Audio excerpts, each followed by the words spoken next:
beaucoup.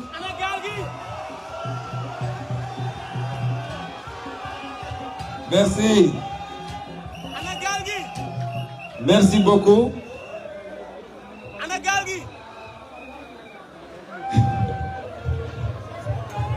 Assalamu alaikum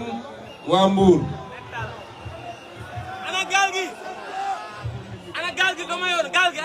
Merci beaucoup. Mande maa ngi laaj Cheikh Tidiane Youm ne ko ndax Bignona laa nekk wala Mbour laa nekk.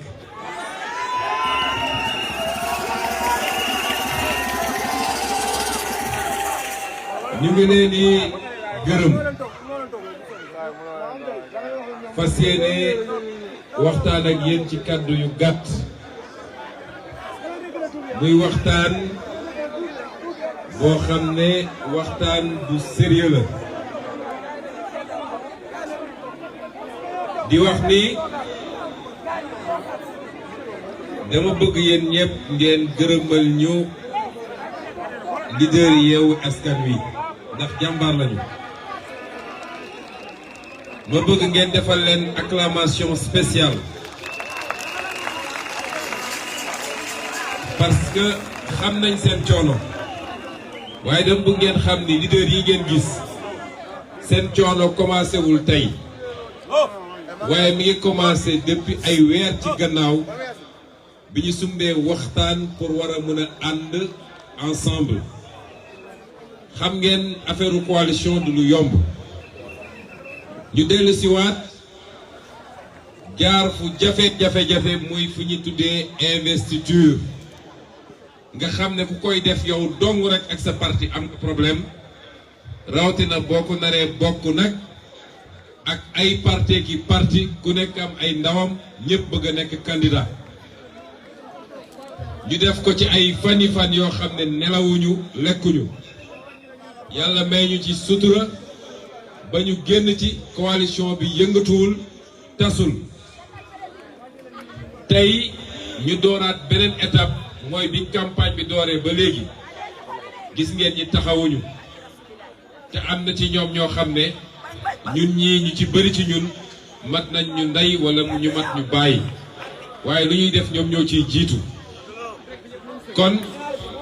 dama bëgg loolu nit ñi di ci bàyyi xel parce que jiite yombut jiite lu jafe la waaye ànd ko gën a jafe parce que kenn ku nekk da nga am sa njaboot gi am li mu bëgg loo xam ne mun na waroog njabootu keneen li mu bëgg bu loolu weesoo ñu wax ni dafa jot ñu laaj suñu bopp lan moo waral Afrique nekk ci situation bii mu nekk mbokk yi est-ce que xam ngeen ni Afrique moo jiite woon àdduna yéen ñëpp dégg ngeen waxu Égypte antique Cheikh Anta Diop def ci liggéey bu am solo wane ni civilisation buñ koy wax civilisation ma nga commencé ci Égypte te Égypte boobu nga xam ne ay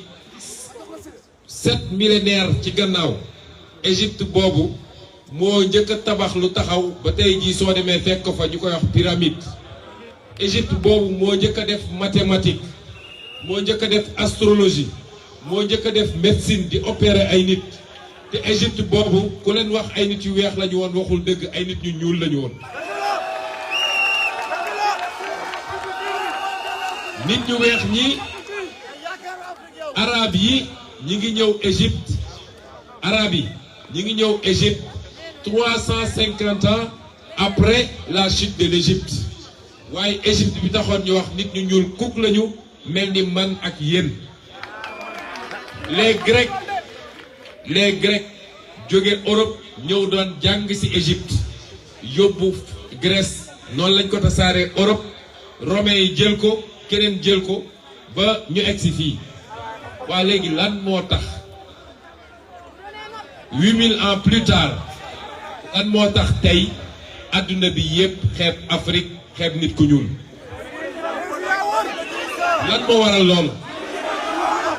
bu leen ko dama bëgg ñu xam ni suñu bëggee régler suñuy problème il faut ñu dem fu sori am nañu président yu bon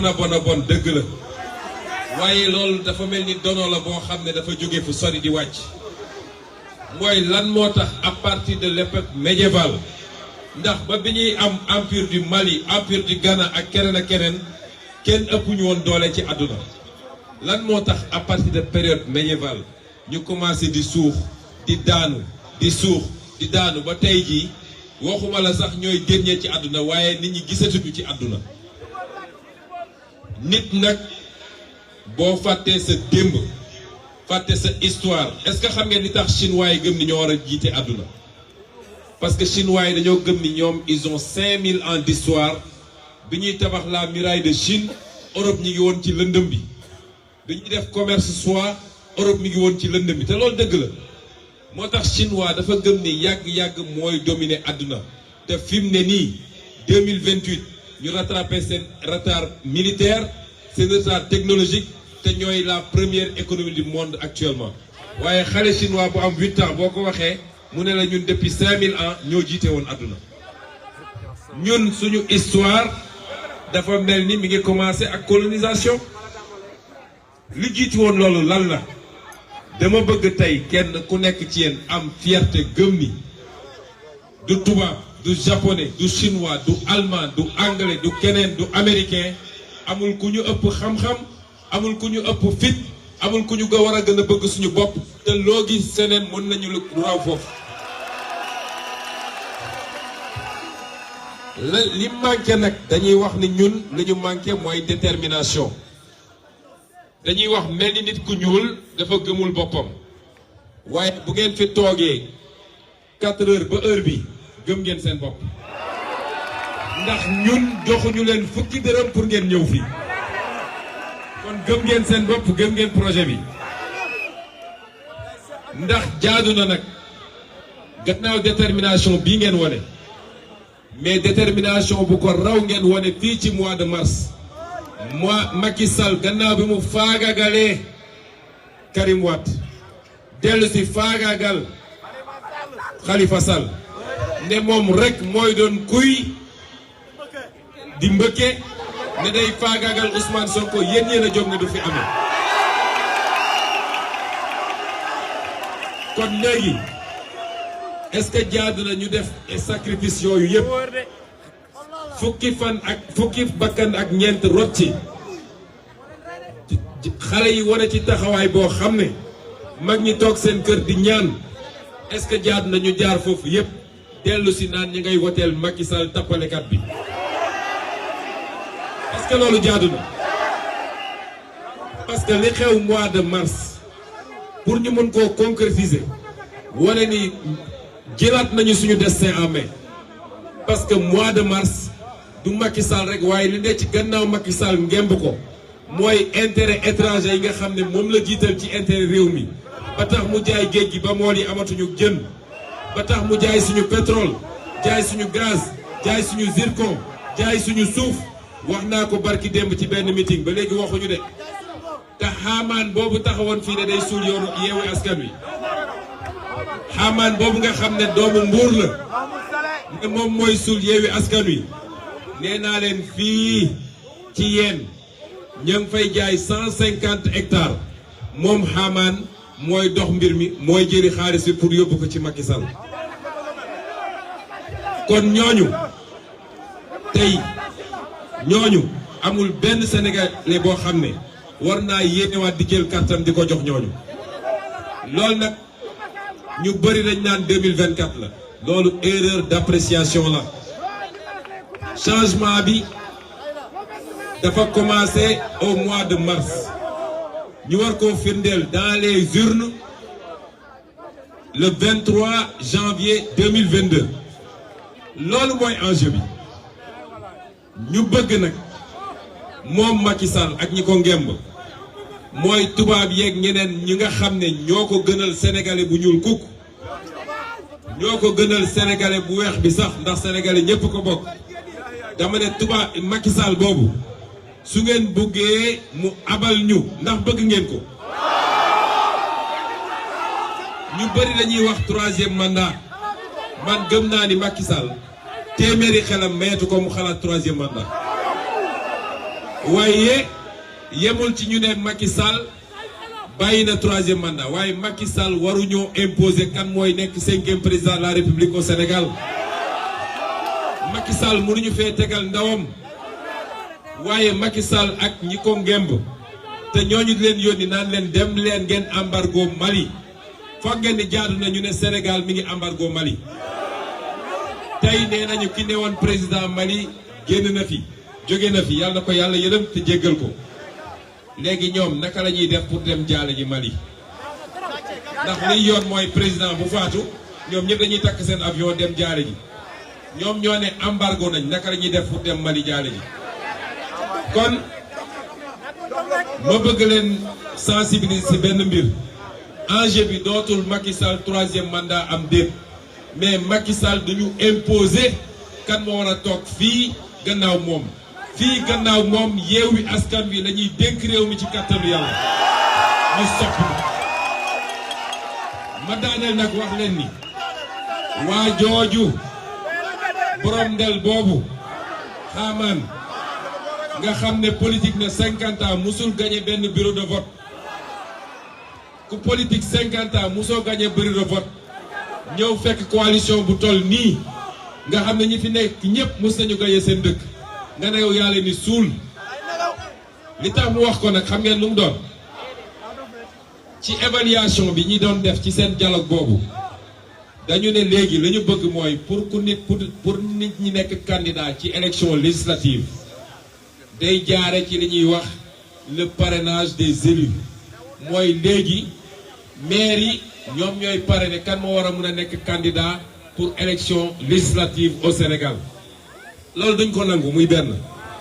waaye loolu moo tax ñuy rey seen bopp parce que jàpp nañ ni ñoom suñu gañee mairie yépp kenn mënatul nekk député ku dul ñoom soo demee dëkk yi def parrainage dañ ne kenn ku nekk élu bu nekk maire bu nekk mun na parrainer nangami nit mais ñoom li ñu bëgg mooy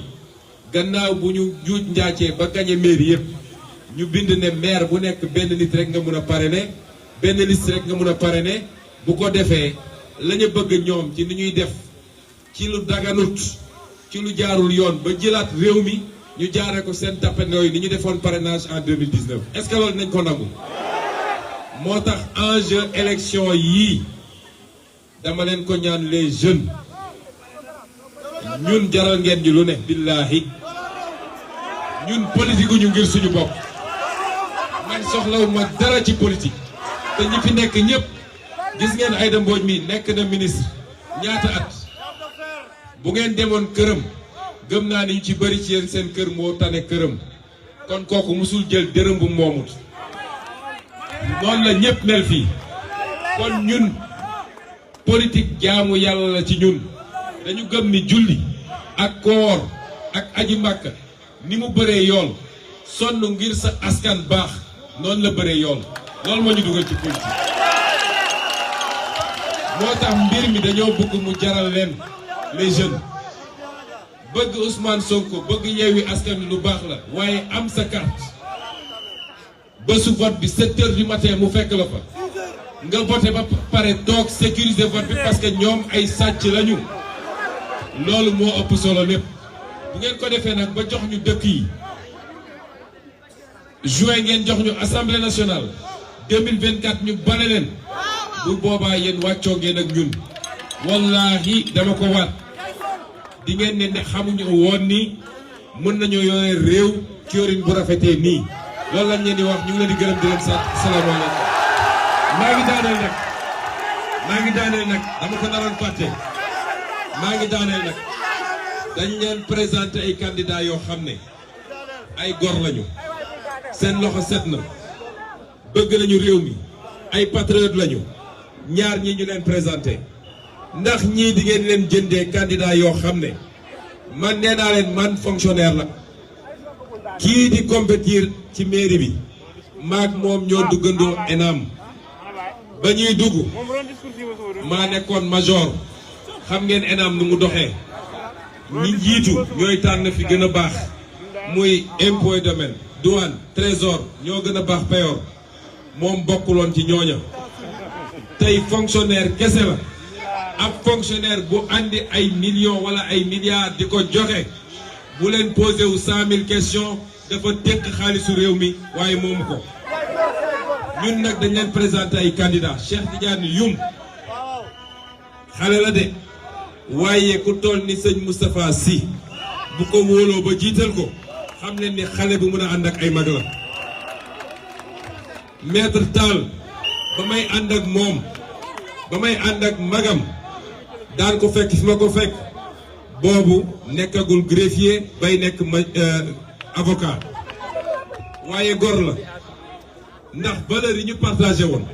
moo tax tey mu ñëw ànd ak man te munoon na nangu liñ ko proposé nañ ko mu nangu rek ànd ak ñoom ñu jox ko contrat état muy fayee ko ay centaines de millions en tant que avocat mu lànk ne leen man Pastef laa gëm man projet bi laa gëm ñii nag ku leen jiital doo am déception maa ngi leen di gërëm bu leen dem nag maa ngi leen di ñaan ngeen may ñu 5 minutes parce que Cheikh Tidiane Youm mi nga xam ne mooy jiite ci liste départementale bi moo war a tëj ndaje bi parce que mooy borom kër gi ñu ngi leen di gërëm leen sant merci. Merci à vous, Président Sonko. Merci jërë ngeen jëf. Donc sans plus tarder, nous allons donner la parole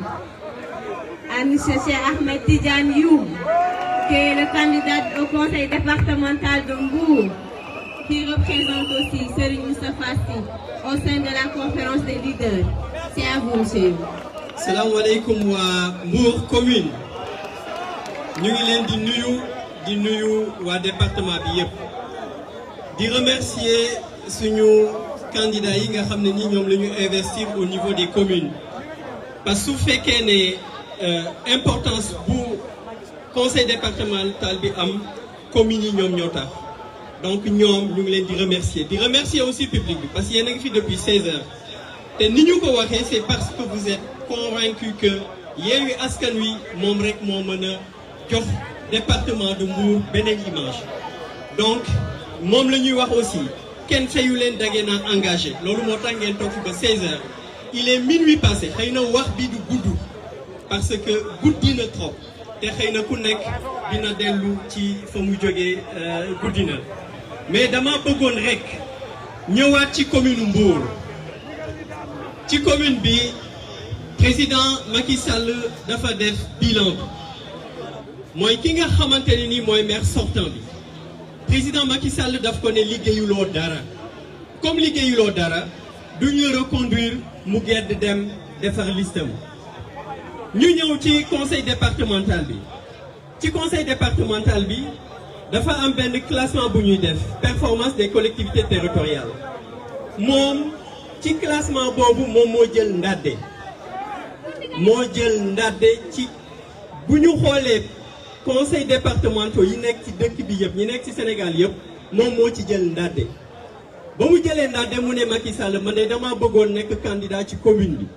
Macky ne ko yow de comme da ngaa jël ndàdde jéem a la toogaat ci conseil départemental bi ba loo ca mën ñu xam ko ka ca des nag kooku moom bokkul APR yéen xam ngeen ko ñoom ci seen bopp waa APR sax bëgguñu ko ba tax na fi mu nekk nii mi ngi xuloo mi ngi xeex dem na ba foo xamante ne nii sax bu suñu candidat bi génnee maître Abdoulaye Tall ñuy provoqué di ko xeex waaye nag dafa am lu am muy marque de fabrique bu Macky Sall moom pour mu defal la promotion il faut nga mën a luubal il faut nga mën a kàcc il faut nga mën a wor moom comme dafa am lu mu def loo xamante ne nii daf ko def ki ñuy tuddee président Ousmane Sonko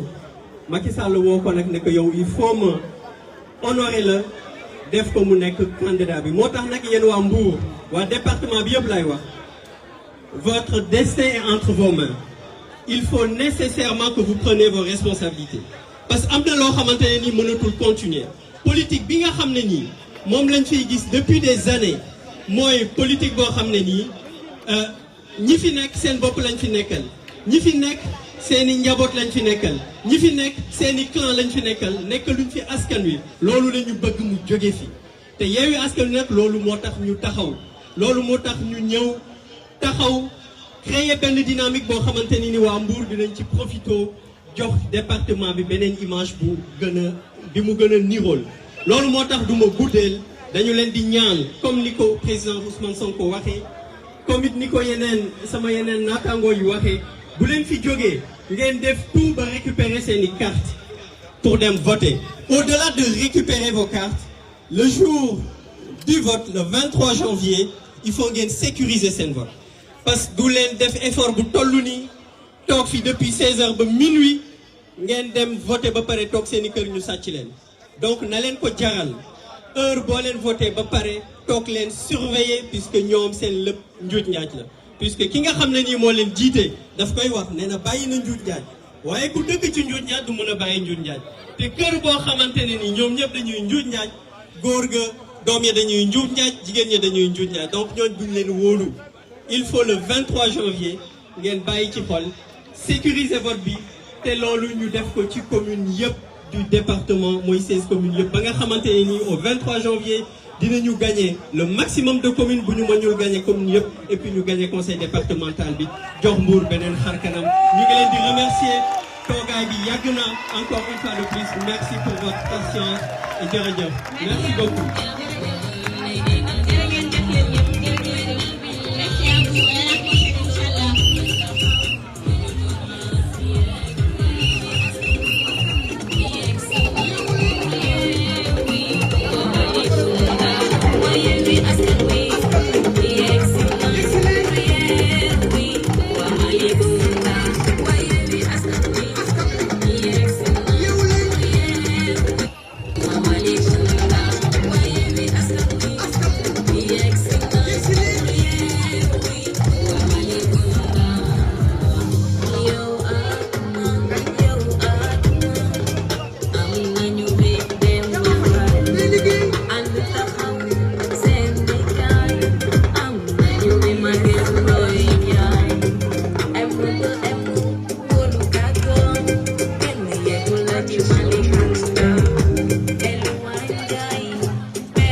Serre.